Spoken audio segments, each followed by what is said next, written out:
Oppo Reno series के दो smartphones Oppo Reno 13 5G और ओप्पो रेनो 13 प्रो 5G आ गए हैं मार्केट में। और यस, आप लोगों कंफ्यूज हो कि ये बेस्ट है या ये बेस्ट है, तो डोंट वरी, इस कंपैरिजन को एंड तक देखना, आपको दोनों में डिफरेंस पता चल जाएगा और बेस्ट आपके लिए कौन सा होगा वो भी आपको पता चल जाएगा। तो पॉइंट नंबर 1, डिस्प्ले। तो ओप्पो रेनो 13 5G में 6.59 इंच का 1.5 के रेजोल्यूशन वाला फ्लैट एमोलेड डिस्प्ले आता है जो कि 120 हर्ट्ज के रिफ्रेश रेट को सपोर्ट करता है। ओप्पो रेनो 13 प्रो में 6.83 इंच का 1.5 के रेजोल्यूशन वाला क्वाड कर्व्ड एमोलेड डिस्प्ले मिलता है जो कि ये भी 120 हर्ट्ज के रिफ्रेश रेट को सपोर्ट करता है। पहली बात, दोनों ही स्मार्टफोन में जब डिस्प्ले कंटेंट वॉचिंग का जो एक्सपीरियंस है, वीडियो वॉचिंग का एक्सपीरियंस है, quality experience same to same होगा। बट फिर भी अगर आप चाहते हो कि आपका हैंड्स ऑन एक्सपीरियंस, अगर आप मोबाइल हाथ में लो तो आपको प्रीमियम वाली फीलिंग दे, तो yes, Oppo Reno 13 pro will be the best option display के मामले में, क्योंकि ऑब्वियस सी बात है इसका क्वाड कर्व्ड मिल रहा है चारों तरफ से डिस्प्ले, तो हाथ में जब आप लोगे ना आपको थोड़ा सा एकदम प्रीमियम वाली फीलिंग आएगी।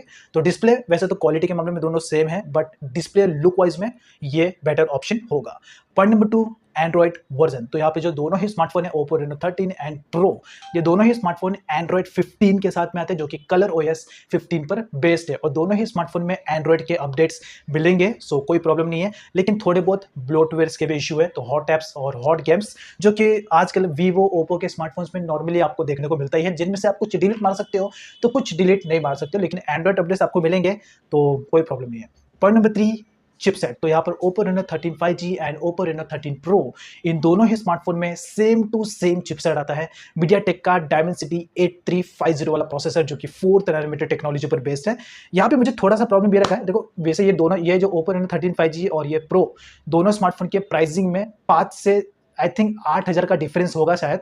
ये प्रो थोड़ा ज्यादा एक्सपेंसिव है इसके कंपैरिजन में, लेकिन प्रोसेसर दोनों स्मार्टफोन का सेम है, तो मतलब सेम रहेगा क्योंकि प्रोसेसर ही पूरा का पूरा सेम टू सेम है, सेंस नहीं बनाता। लेकिन ठीक है, गेमिंग पॉइंट ऑफ व्यू के हिसाब से दोनों स्मार्टफोन आपको same to same result provide करेंगे।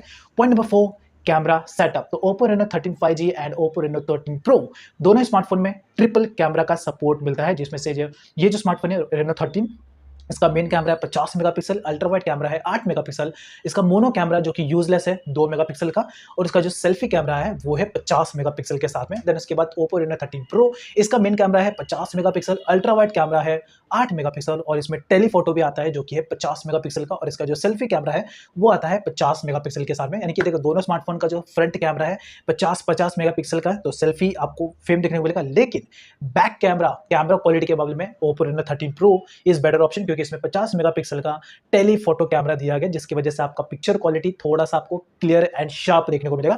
तो कैमरा क्वालिटी के मामले में ऑब्वियस बात है Oppo Reno 13 pro will be the best option. अब उसके बाद है वीडियो रिकॉर्डिंग। तो यहाँ पर जो दोनों ही स्मार्टफोन्स हैं, इन दोनों स्मार्टफोन के फ्रंट कैमरा और बैक कैमरा दोनों से आप 4K 60 FPS में वीडियो रिकॉर्डिंग कर सकते हैं। यानी कि दोनों ही स्मार्टफोन में फ्रंट और बैक कैमरा से 4K 60 FPS का क्वालिटी सपोर्ट करता है इन दोनों स्मार्टफोन में, तो नाइस।